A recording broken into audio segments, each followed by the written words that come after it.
Director in Mission Control. We pause at this moment in our countdown to remember and honor the lives of each of the participants on the Celestis Memorial Spaceflight. Their presence on this flight signifies a commitment to the opening of the space frontier shared by all of us. We wish the friends and families present today and all those who are with us in spirit all over the world Godspeed, good luck, and our thanks for allowing us to share this very personal time with you today. Elsie out. 5 vehicles armed. 3, 2, 1, fire. Missile away.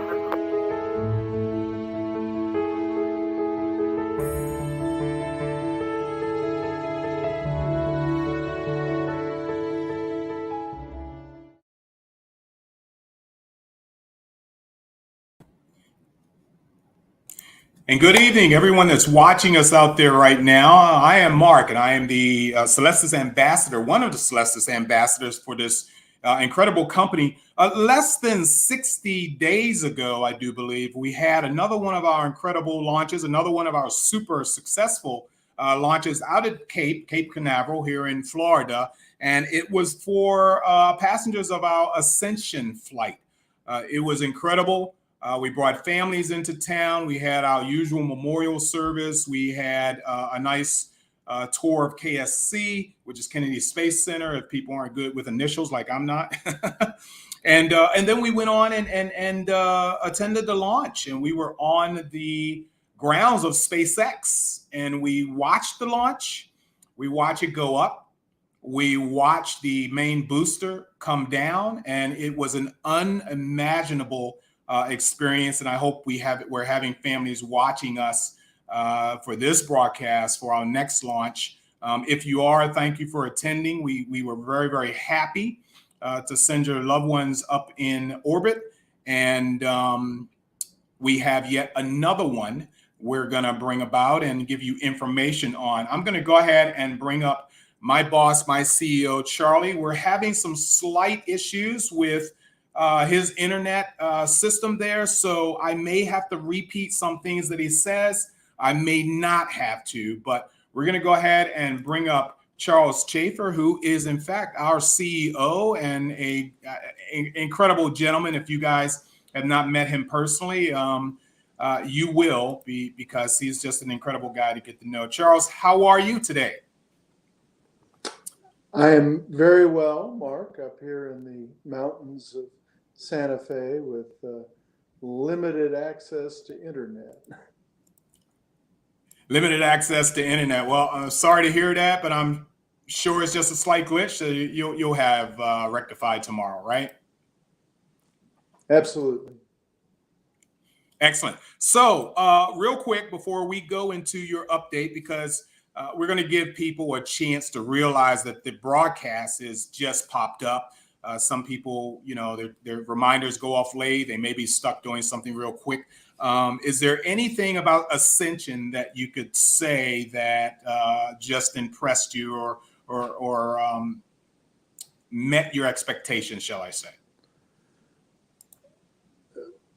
Ascension was a great flight in that it's the first time we've ever had an opportunity to go to our families and say, do you want to fly sooner?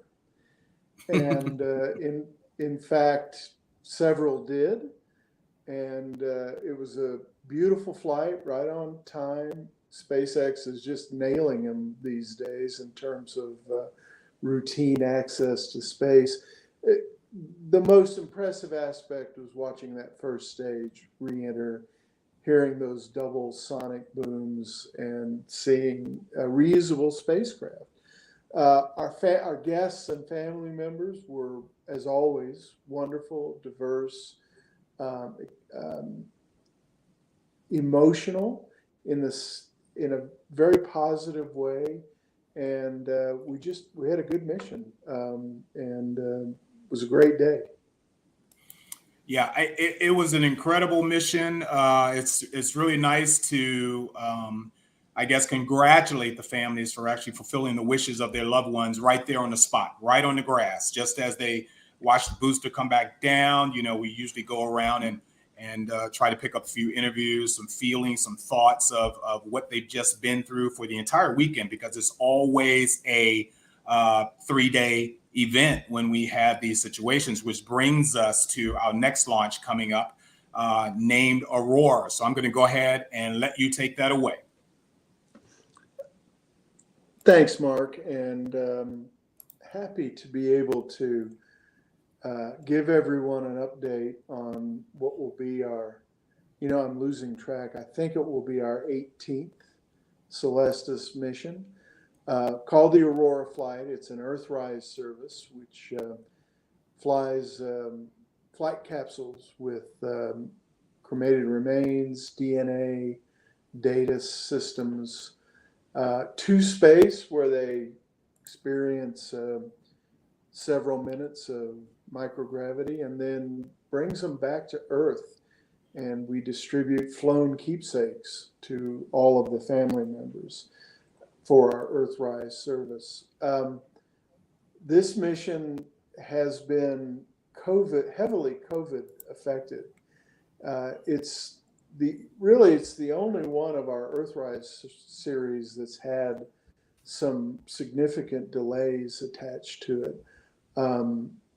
It's because the Earthrise rockets are simple, and they tend to be fairly precise on timing also. But this mission got started trying to fly right when COVID hit, and in fact, the state of New Mexico closed down the launch range, so there was no chance to do it for a while. And then the most recent hiccup, I would say, in the schedule was caused when the primary owner of the rocket, in this case it's NASA, had a longer than expected wait to be able to import the experiments that they're planning on flying as the primary payload. So bottom line is, there are a few of us out there that have been waiting for a while for this flight. And so I'm really happy to announce that we have a launch date, and that date is November 30 of this year, which means that our activities in support of the mission and in support of your visit to the mission will kick off on the 28th of November. The headquarters for all Aurora flight activities will be the Spring Hill Suites Hotel in Las Cruces, New Mexico. And I believe they have very good rates and availability, and would encourage people that are pretty sure they're going to come to go ahead and consider making your reservations there, because buses will leave from there, registration will occur from there, and in general, it's just sort of the hub of the mission. The itinerary for our mission is similar to all of them, which is on November 28th, plan to arrive in Las Cruces, and either at your hotel or the Spring Hill, and come and register. Let us know you're here, get your badges and activities packets for the next day. On day 2, which would be November 29th, leaving the hotel roughly at 8 or 8:30 a.m. We'll be sending out a detailed itinerary very soon in the days ahead. But early morning visit to the launch pad to meet the team that's going to be launching the Up Aerospace Spaceflight XL rocket with our capsules aboard, and to actually view the vehicle on the pad. You get right up there next to it. We can do that because the rocket's all solid fuel, and there's nothing, there's zero risk in getting that close. But it also gives you a really intimate opportunity to say goodbye and to see the site at Spaceport America where your loved ones will be flying from. We come back, and in the afternoon we go to the Las Cruces Convention Center, where we'll have an afternoon and evening of activities. An afternoon memorial service, non-sectarian, gives everyone a chance to share stories of their loved one. In this case, it'll be sharing it with the world because we'll be globally webcast. And then after the memorial service, there will be an event, and it will either be a buffet or a seated dinner or a reception, some event where everyone will get a chance to do a little bit of interaction with the team and also to meet our guest speaker for the day, shuttle astronaut Mike Mullane, who will be there to provide his perspective on what it's like to go into space. So day 2 is pretty full. Day 3 will again begin quite early. I'm not sure how early, but don't be surprised if it's 5 a.m. early, to bus out to the launch site for what is usually a sunrise launch,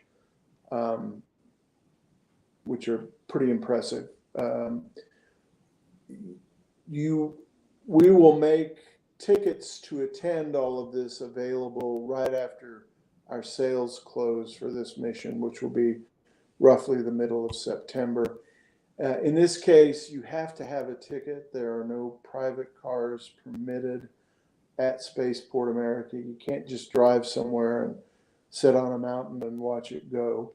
And those are not our rules. Those are rules we abide by.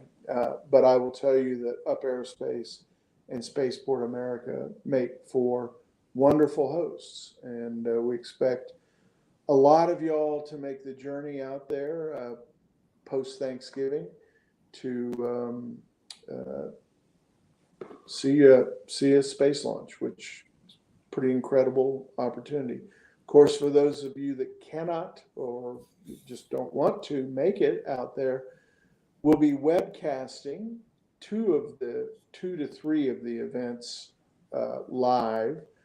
The memorial service and the speech by the astronaut Mike Mullane will be webcast live. The launch will go, as best as I know right now, on about a 1-minute tape delay. So near live, but not exactly live. It's crowded to get any bandwidth out at Spaceport America. And we have to observe the rules of the people that are actually flying the rockets. So we wait a little bit until after the launch, but you'll see the whole thing. You just see it like you're on the other side of the world, or maybe in deep space waiting for it, or maybe just trying to listen to me with the delays that I have. In any event, it's things are coming together. Always check our website for any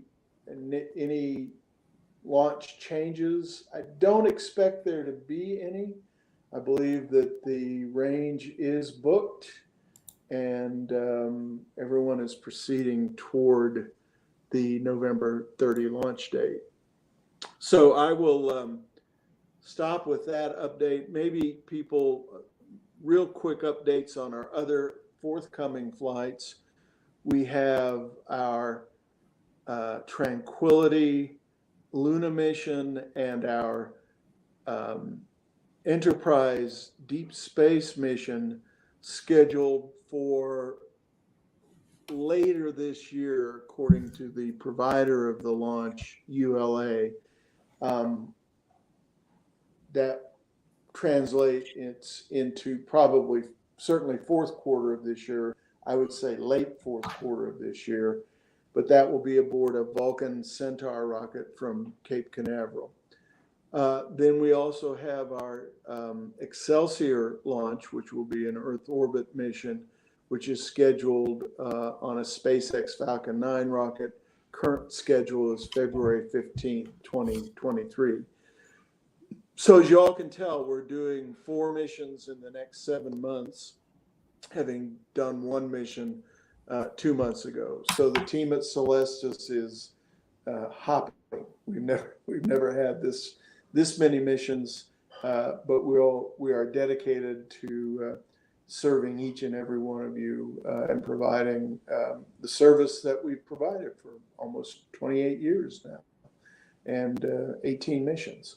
So with that, because of the issues with transmission, I'm going to step back. I'm going to say I'm thrilled to introduce or have Marc introduce our new president, Colby Youngblood, who came in now almost 6 months ago. And as I transitioned out to the mountains of Santa Fe, Colby has taken the reins there in Houston. So take it away, Marc, and give me a shot toward the end. Maybe I'll have something else to say. 10-4. Charles, you've been sounding good. I think, yeah, you've actually been sounding good. So it's no reason to let you go. But let me tell you about this dude that I'm about to talk about. Usually when new people come into a company or come into even a circle of friends, it mainly starts out with sizing the person up. Seeing, you got all kinds of thoughts going in your mind. Mine was basically, damn, this guy's better looking than me. Stuff like that. It will come through your brain. You always work in the negative first because you're in this defensive posture. Colby Youngblood just dispelled every rumor, every thought, other than the good-looking part, that I was worried about. He's bright, he's intelligent, he's quick. Charles, I'm not sure. In fact, before I introduce, I'd like to know a little bit, Charles, of how you found this guy. Well, there he goes. He pops away on me. There goes his internet. Go ahead. I have a name. Okay. Can you hear me? Just tell me yes. Sort of. I'll take a shot. So I knew that having founded the company in the mid-90s, that it was time to find someone that when I was ready to turn loose of day-to-day activities and even larger activities, I needed to go find somebody. Fortunately, my next door neighbor is a recruiter. And so I sat down with her, or was when I lived in Houston. So I sat down with her, said, here's what I'm looking for. It was actually for a different job inside of Celestis. And she used her magic and discovered Colby. We ended up not hiring him for the other job. But when it came time to look for that next leader of Celestis, she said, here's a guy that I was very impressed with, and you just didn't get to interview him. And so we had an interview, and he struck me like in many ways, he has a lot of skills that I lack. And I think his military background, along with his training in finance, gives him a bottom line perspective that those of us who are entrepreneurs and dreamers and just start stuff because it seems like a good thing to do often don't have as much of. So Colby joined on day one, filling some big needs that we had, and with 5 months to go or down and 7 months to go, he will have completed 5 missions, and that's a good way for on-the-job training. That's incredible because and you said he has some things that you lack. Well, let me tell you about some things that I noticed. Haven't seen Colby on the job for the first day. You and I have been together for a while. We've been a number of launches, either in New Mexico or here on the Cape. And I have watched how you are the captain of your ship, your role, how you execute that perfectly. And at one point I did say, wow, man, who can replace Charles? Then came Colby, Ascension flight, 60 days less ago. And this guy just stepped on board. And like I said, I sized him up first time, but then I just sat in the corner. I watched this guy just really take control of the situation, what needed to be done, the customer relations with our customers. And I'm going to bring him up now because we do have a bevy of questions to ask him. And anyone who is watching us currently, if there are questions that you have for Colby that you'd like to punch in, go right ahead. We will bring you up and display your question. And here you go. Ladies and gentlemen, Colby Youngblood, the new CEO, president of Celestis, Inc. Colby, how you doing, man? Guys, thank you. What an intro. I appreciate that. We're sending you an invoice. Yeah, great intro. Thank you both. I appreciate those kind words. Well, we appreciate you being here. We have some questions. I know Charles may be struggling to probably get a word in edgewise, but he can if he signals me. We'll just be quiet and let him talk. But let me ask you something. What drew you to Celestis? So when I first heard about this company and I started researching and looking into it, there were a couple of different things. First off, explosive growth. The company is growing tremendously, and that's due to several external factors. The ability to get onto a rocket is much easier now than it was 20 years ago. Am I the only one being seen here? I can hear you. Hopefully we did not lose broadcast. Everyone back on? Whoops, everyone back on? I'm good. Yeah, it looked like the contact had dropped there for a minute. Yep, Charles is good. Colby is good. Well, that's great. I want to ask you another question. In terms of customer care at Celestis, we have people who have a lot of questions sometimes, which is always a good thing because they want to be as well informed as they possibly can. We don't like to push anyone away with a question that we think is inappropriate or a question that we try to answer every single question. In terms of customer care, what is your attack plan? What have you done currently leading up to the upcoming missions? So I'm going to jump back in. So one of the things that drew me to the company is client services. It's the service mindset. So it's one of the most important things that we do. And coming from, I was 20 years in the Air Force, and you can't serve 20 years in the Air Force without having a good understanding of what it means to serve. And so serving is important to me, whether it was in the military or whether it's here at Celestis serving our clients. Service in general is an important concept for me. And if we do that right, then everything else falls into place. I have an expectation of the team when it comes to client services, and that is to be world class. Nothing less will do. Our clients deserve it. And I come in bringing that expectation of world class customer service. And what does that mean? Helping every single client, being empathetic. One of our core values is be empathetic to every client. And that's not just our client services people. That's not just our sales people. That's everyone. At any point in a given day, one of our clients could be talking to any one of our departments, not just the client services folks or just the sales folks.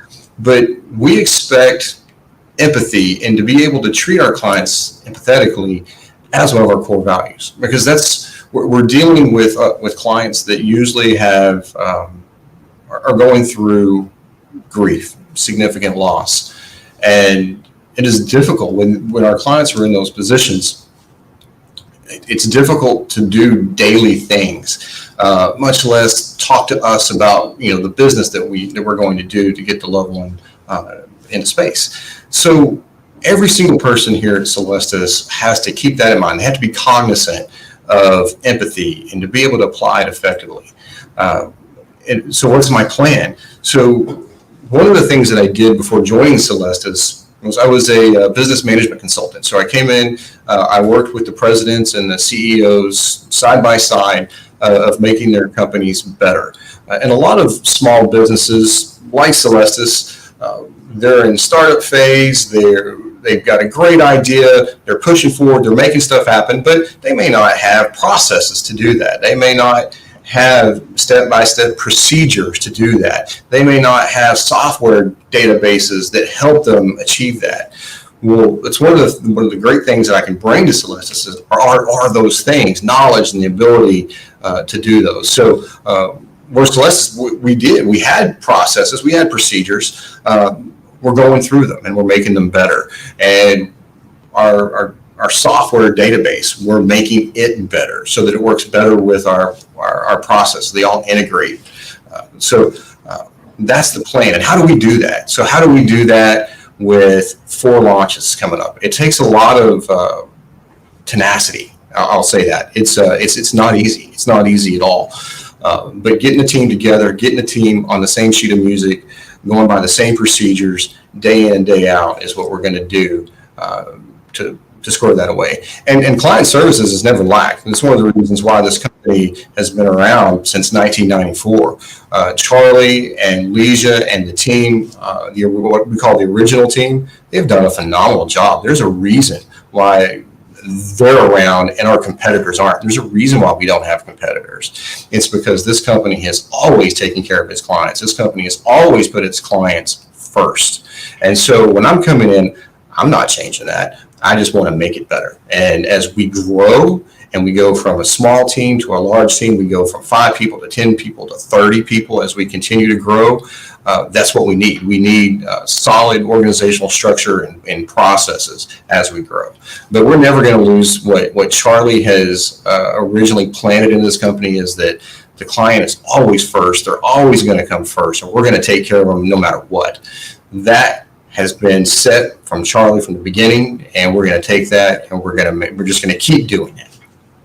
I think one of the things I want to add on top of the customer care, we always, not always, that's not the right word, because that's actually not true at all. But seldom do we find our customers who are a little confused at why something didn't happen. They're a little confused that they probably didn't receive 100% of the information that we always try to give out in front of any purchases, whether it's hotel or airlines. But then you always find some that slip through the cracks, and they want to make attention to it and ask our team, especially the higher ups, because no one likes red tape. What would you say to someone if they had issues about the quality of service that we may have given them, that not being, as in their minds, maybe not as great as could have been? Always come talk to us. Give us the opportunity to make it right. One of the things that I first noticed about working at Celestis is the difficulty involved in what we do. Charlie has said, he said it many times, space is hard. It is very difficult. And that's the providers, that are launching the rockets. But then you have our piece where we're not just, trying to coordinate a rocket launch, but at the same time, we're trying to coordinate events to go with the rocket launch. And we are doing many, many other things that are happening to make the event successful. We're a secondary payload. What does that mean? It means we don't have control over the rocket. So we always tell the clients, never get non-reimbursable airline tickets.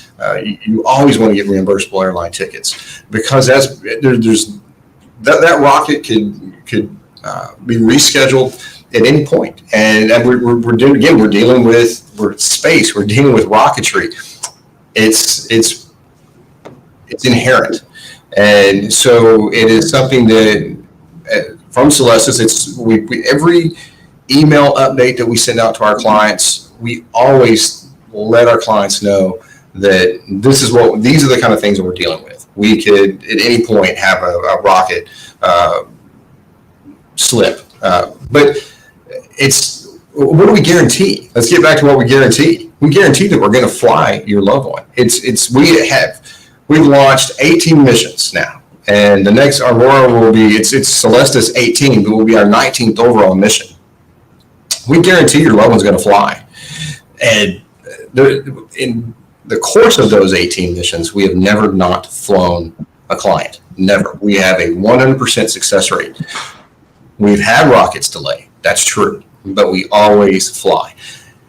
Is it frustrating? Yes, it is. But if you have a loved one that you're wanting to fly and the rocket, it gets delayed. But we're going to take care of you. The clients need to know that we're going to take care of you. If you're a client and you're frustrated, what we want you to do is reach out and talk to us. We have a great client services team. We have a great sales team. If my client services team or my sales team cannot handle your situation to your satisfaction, I beg you, call me directly. You will get my number directly and you will talk to me. I will speak to and handle any client situation that my client services or my sales team can't handle. I love that answer. Fantastic job on that. And the fact that you threw yourself out there to handle things personally with all of our customers says a lot, because you usually don't see a CEO or a president come forward and say, talk to me. And you've offered that. Before I go on to the next question, I want to ask Charlie. Charlie, do you have anything you want to add, or are we doing good? You're doing very well. I do want to take a step back from the delay discussion, because the vast majority of our launches have gone when scheduled. And let me say that what that means is that once you get within about 30 to 60 days of a launch, it's really only weather or technical issues that can cause a delay at that point. So we've never had a bunch of people come for a launch and go home and not see it. So I want to talk about, when we talk about delays, it's the natural progression of getting ready for launch. Those of you who've seen these before have heard me say that a space launch is like a golf swing. A whole lot of things got to come together at the same time for it to be a success. But the process of getting to that point winnows down the available window to move it around. And better way of saying that is, we'll tell all of our clients when we've bought our tickets to attend, and that's a pretty good sign that we have high confidence that the vehicle will take off. Now, knock on wood, there can always be something, but it really is pretty much just stay tuned as we get, because oftentimes you signed up 2 years before the launch. So to say at that point what the launch date is was certain.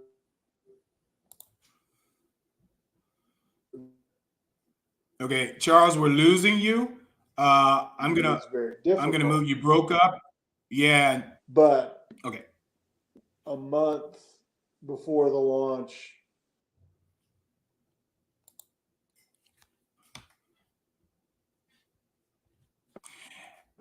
And as we mentioned, launch attempts. and as you guys can see, we're having some issues with Charlie's internet, but I think he pretty much made. So I just wanted to put that context in. Yes, it's not like the precision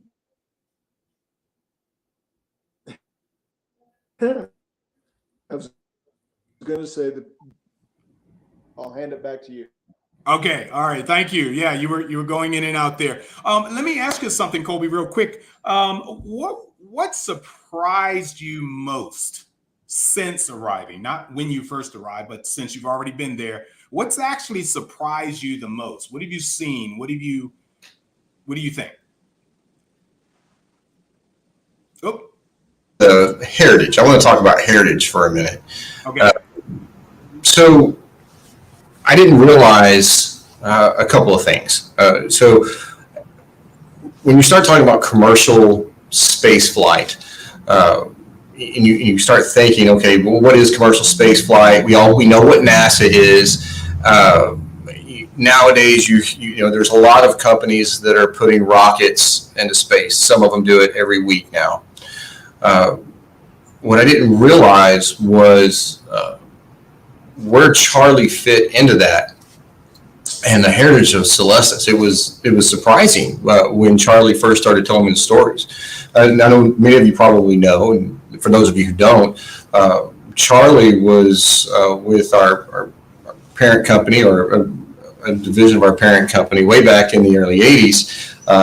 Founded by David Hanna, and Deke Slayton was on board with he was one of the original Mercury astronauts. And this group of guys launched the first commercial rocket in 1982.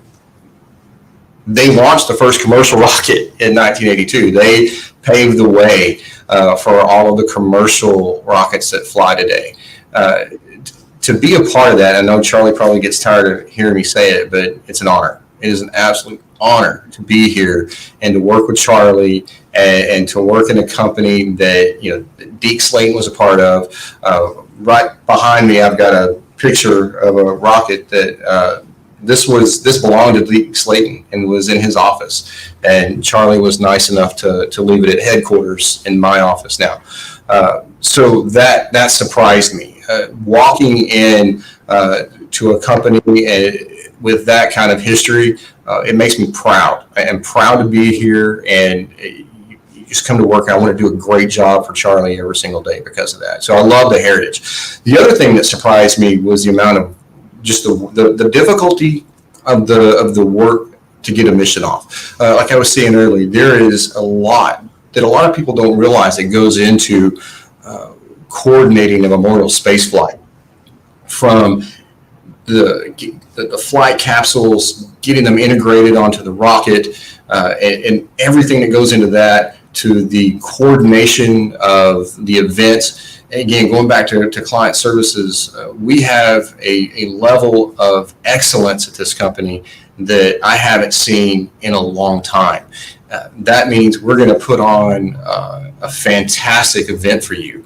Our goal is a flawless event, from day one through day two, the memorial service, through the rocket launch. There's a lot that goes into that, and a lot of people don't realize, just from like the dynamics of our flight capsules, and to the handling of your loved one's ashes.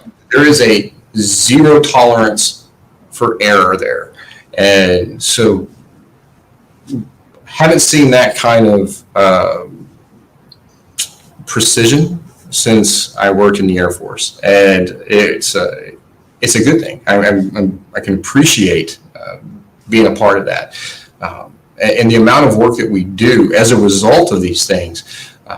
Each member of Celestis does an incredible amount of work every single day, and it was surprising for me to come in and see how hard everyone worked. It's good, and I can really appreciate.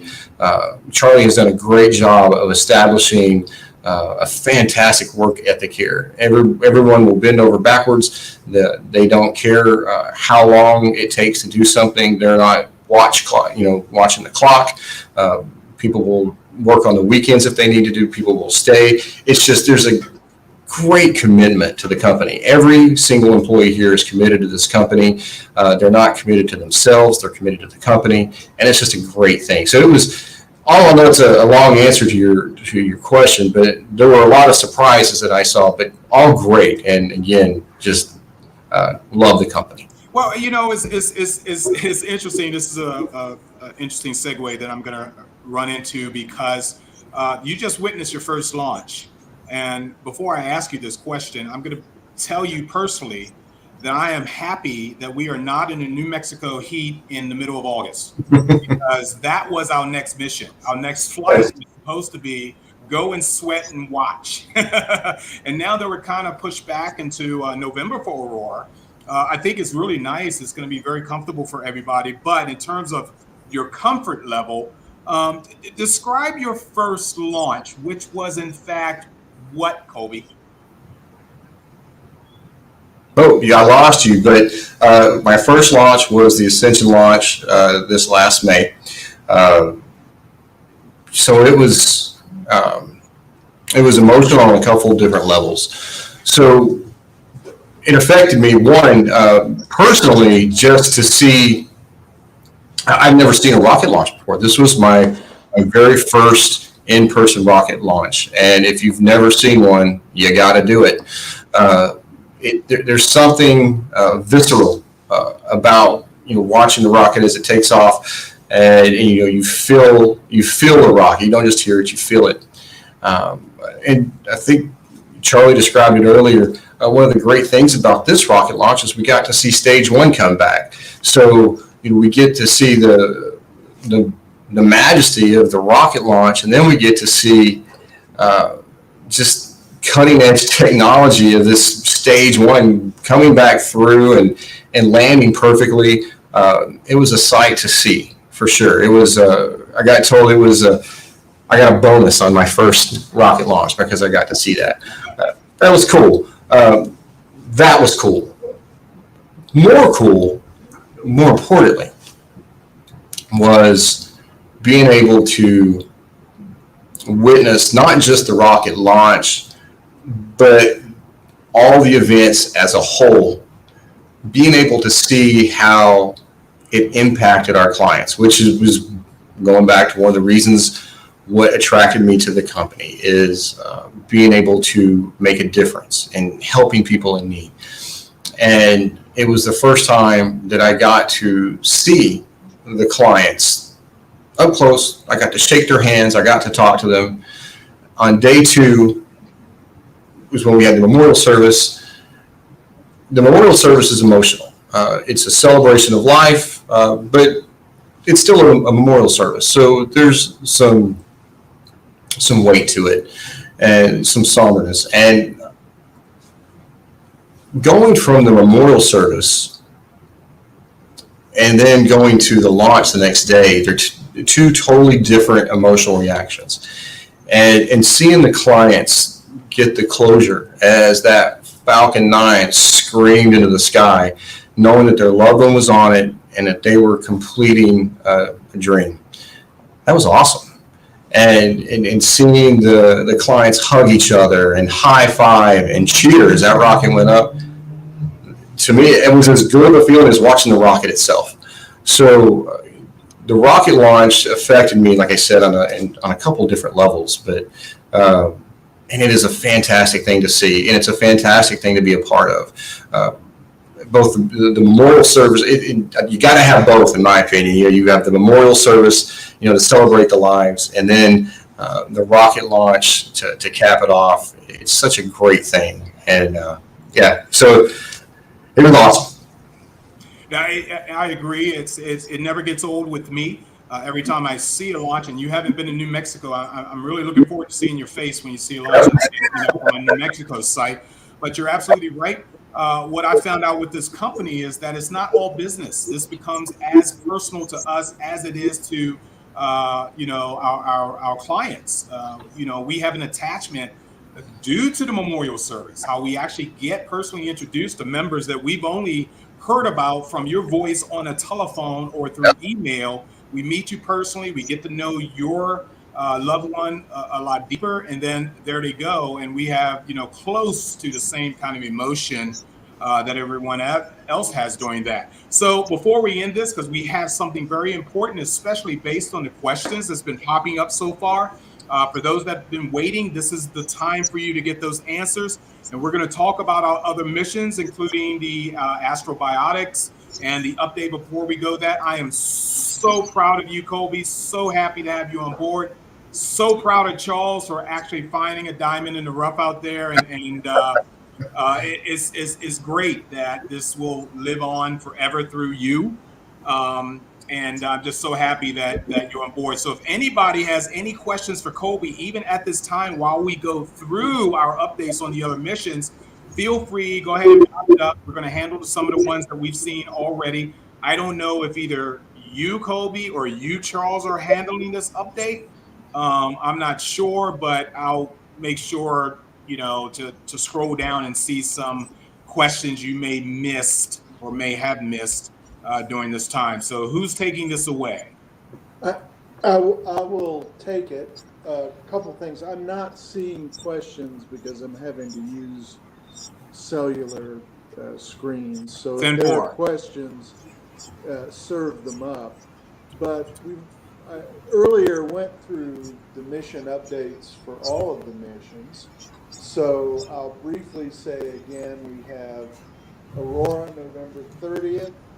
We have Enterprise and Tranquility Q4 of this year, and we have Excelsior February 15th of next year.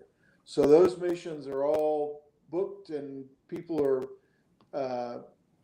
with the exception of the Luna mission, all of our missions are still accepting new clients, either for DNA or for the ashes of a loved one. I wanted to say one other thing about go ahead. Someone had mentioned Destiny. Okay. Destiny is our Luna 03 mission. So it will go, right now we're looking at Q4 2023 to Q1-ish 2024. So that will be about, if you will, close to 2 years after Tranquility. More like 18 months, I think. All right. And we got a couple questions that are coming in for Colby. I'll go ahead and relay that. Actually, this question, it can go to either one of you, probably Charles. And it says, how does Celestis differ from other memorial space flights / space burials? How do we differ?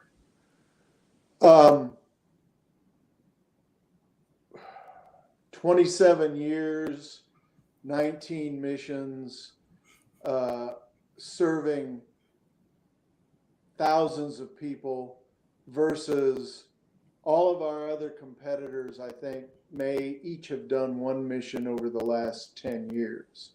So we're the pioneer, we're the iconic global leader. We are the people that guarantee an amazing 3-day experience and have backed it up for more than a quarter century. So while there may come a time when there are other companies offering our service, again, I need only say 5 missions in 9 months. There is no other manifest out there that is even close to that. So I don't, it's a global market. There should be room for multiple providers. We intend to always be the iconic leader and the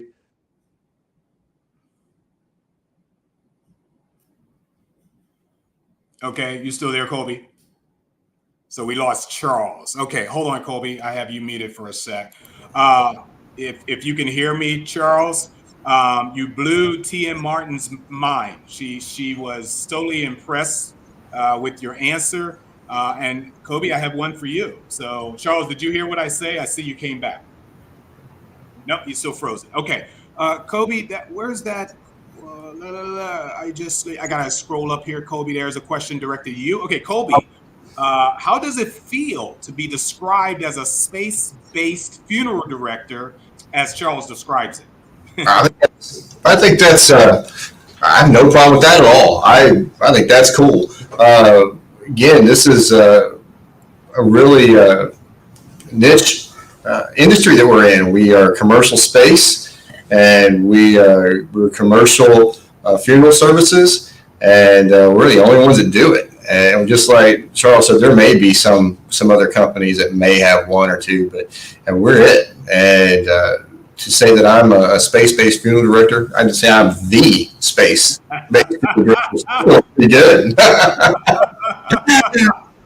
Wow, there's a lot of high pants going on around here, as I call it. If those of you that are watching us and are not in our chat room, I invite you either right now or in our future broadcasts, our future updates, that you get into the chat room, because we do have our Celestis team behind the scenes answering questions that are coming up in the chat room as well. So it's very, very highly informative that you get both sources here. You get the live, out of your mouth, information from us, and you get from our Celestis team. And here's an example.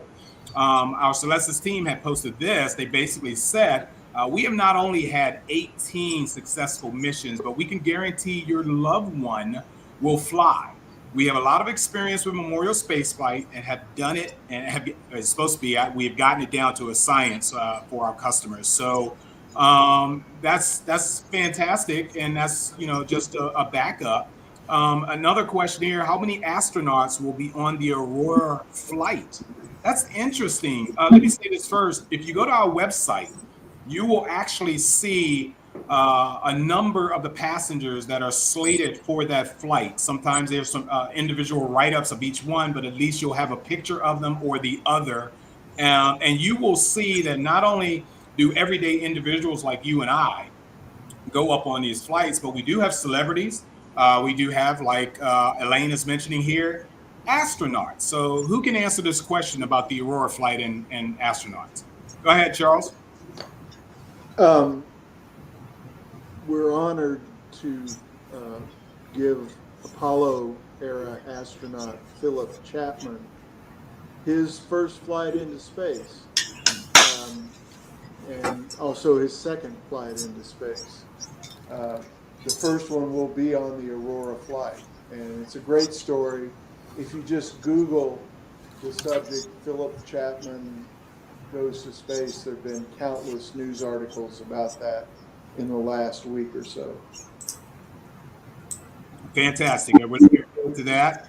Of course, Enterprise flight, we have a bevy of celebrities that's on board that, and signing up for that via a loved one or for a loved one, I should say, or via yourself in the form of DNA is still available. Go to our website, please call our office.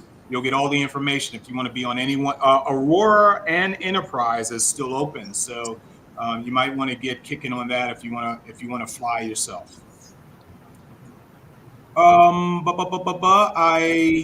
I'm going down, guys. If you have questions, I'm scrolling, so bear with me as I seek them out, because you were posting questions as we started broadcast.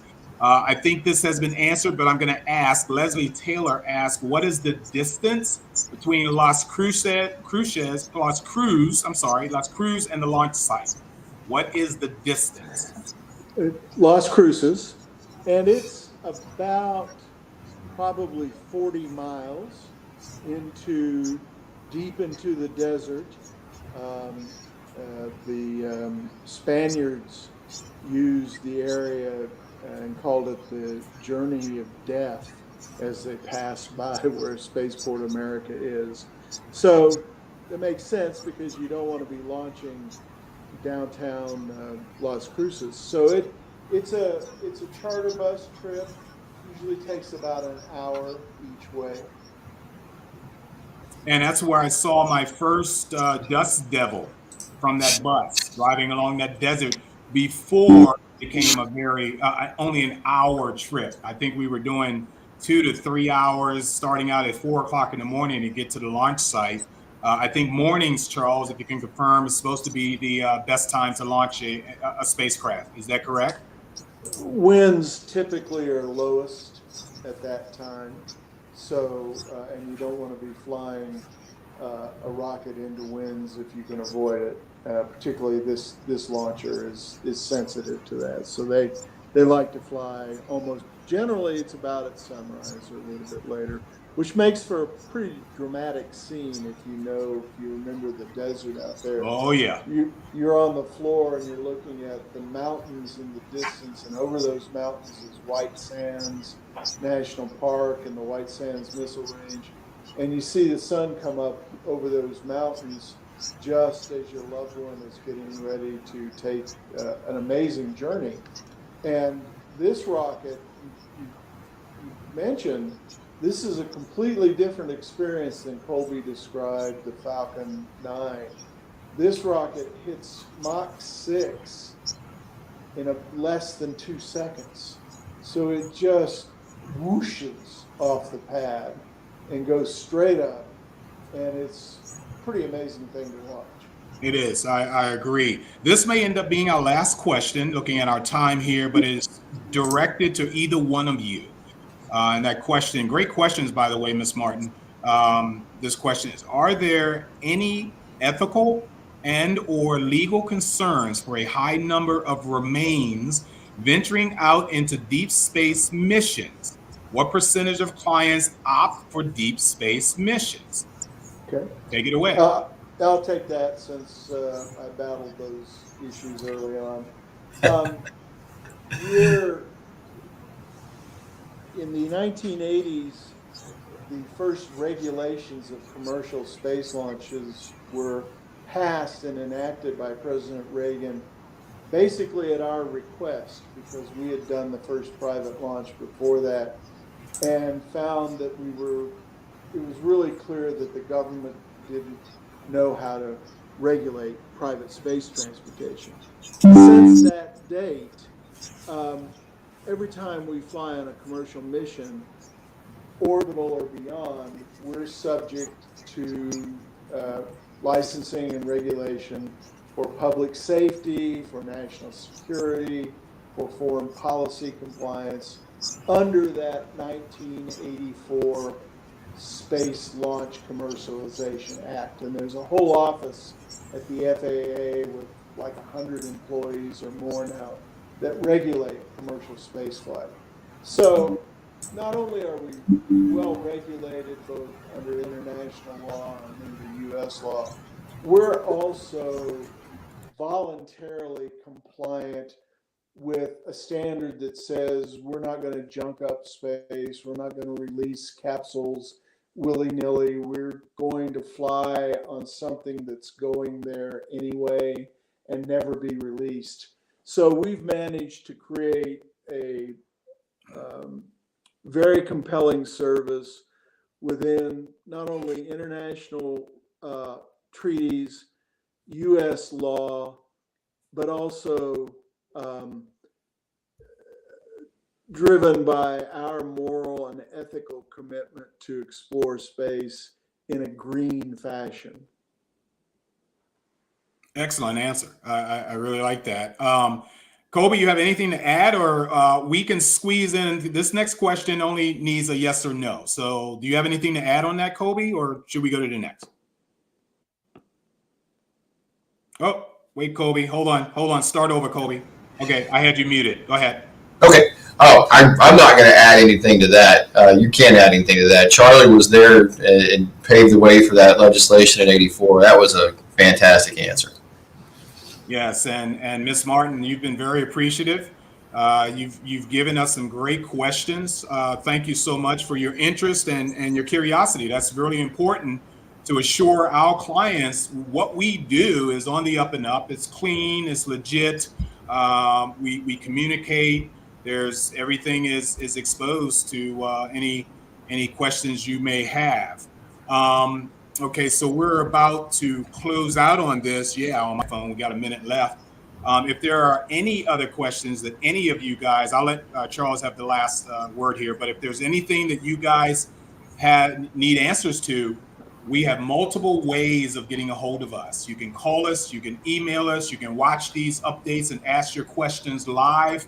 There should be no haze over your thinking in what it is that we do. We want to make sure everything is out in clarity to you. And we really appreciate our new president here, Mr. Colby Youngblood. Incredible dude, incredible guy, better looking than me. And another better looking than me dude, our CEO, Grand Poopah, Charles Chafer here. You can go ahead and say goodbye to him until our next one, Charles.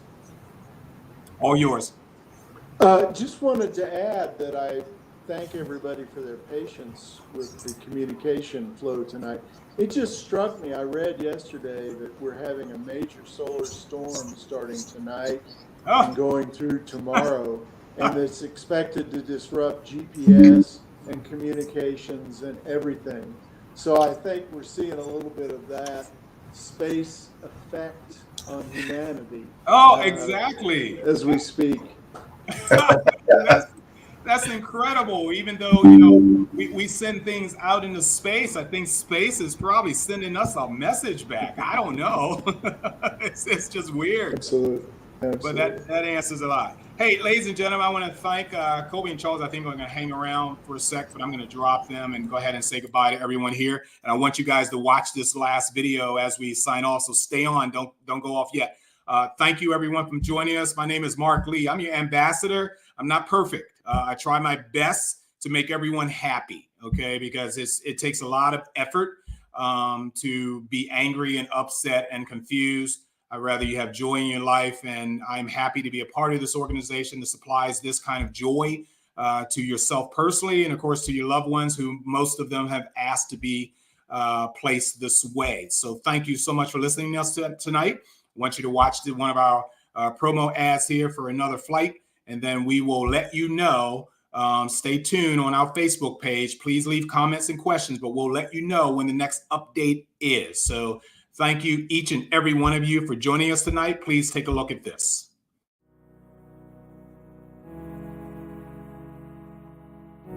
In 2022, people from planet Earth will launch a spaceship bound to create a distant outpost of human civilization. A new island in deep space beyond Mars. Aboard the Enterprise flight will be biofiles, a complete genomic representation, DNA of crew members from around the world. Mind files, greetings and vital data from Earth's peoples. And memorial journeys, the precious remains of Star Trek's first family and others from all walks of life. Join the crew of the Enterprise flight yourself, or honor a life well lived with a memorial journey. Reservations are limited and may be secured through Celestis, the iconic global pioneer of memorial spaceflight.